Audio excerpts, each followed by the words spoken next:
Hello, welcome to the Tottenham Hotspur Stadium. That, behind me, looks a bit bright now, is where the 9,000 Norwich fans were sat tonight, and what a dramatic evening they have seen. I'm sure plenty of people came because they wanted to have a look at the stadium, but of course they were here to support their team mainly, and they've seen them fight back. That is not something that we've been able to say much for Norwich this season. Our first FA Cup quarter-final since 1992. Tim Krul, the hero, in a penalty shootout. You have to say, once it went to penalties, you had a little bit of a good feeling because you know that Norwich have got a specialist in their ranks in terms of penalties. Of course, Krul came on in that World Cup quarter-final for Holland and was successful against Costa Rica in, 2014 in Brazil, I think that was. So they did it, 3-2. And the penalty is successfully converted by Adam Eder, who came on and did well actually in open play. But what a confident penalty for a young man, 19 years old, top right corner. Norwich needed it because Spurs had taken the lead. Kenny McLean's penalty had been saved, but then Eric Lamela let them off the hook when he hit the bar with his effort, and from there on Norwich took control. Marco Stiepermann, Todd Cantwell, excellent penalties as well. But Krul denying Troy Parrott and Gedson Fernandez to make it 3-2 in a shootout success.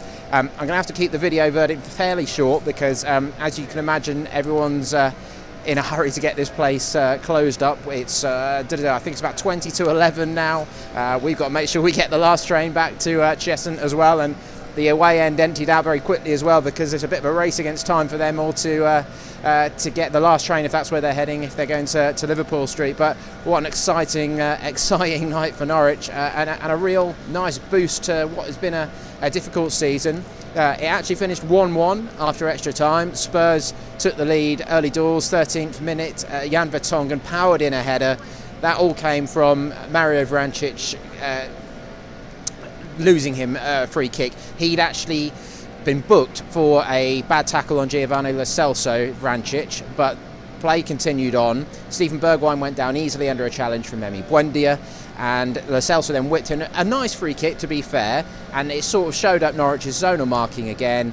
Vertonghen powers above Vrancic, who's stranded really at the back post, heads in, and Krul with little chance. Krul with several good saves throughout the game. It was a pretty sloppy start from Norwich. Daniel Farke made 4 changes. He brought Vrancic, Tom Tribal in. Josip Dermot started up front in place of Timu Pukki, and Lucas Rupp started as well. But unfortunately, it wasn't the best of nights for Tribal and Vrancic. They really looked like players who hadn't played too much football, and they were quite rusty at times. And it was Kenny McLean who actually helped turn the game in the 78th minute. He took a powerful pot shot. I think it was actually on his right foot as well, if I'm not mistaken.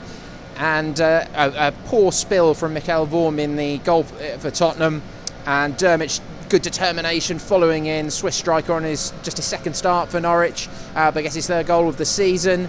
And just bundled it in, really, showed good determination, not too much skill about it, but sort of managed to get the bouncing ball into the back of the net, and that was in front of those 9,000 Norwich fans, the biggest away following since Wembley in 2015, and the noise was great, although Dermot, in his excitement, ran the wrong direction and sort of ran away from the away fans. I'm sure our photographer Paul Cheston will not have been impressed with that, because I think he was the other side of the goal where the fans were. Josip obviously got a bit carried away with the moment, but to be fair, Norwich, I wasn't particularly impressed with them in the first half. Certainly the first half an hour, they weren't great, but half-time, when that rolled around, Norwich were doing better by that point. They were showing some attacking intent. They'd almost thrown off the shackles a bit and gone for it, and that largely continued in the second half. They deserved to draw level in the end. Extra time was a bit of a waste of time, really. Emi Buendia went off with cramp. Both teams used their 4th substitution because they'd used all 3 of theirs in normal time.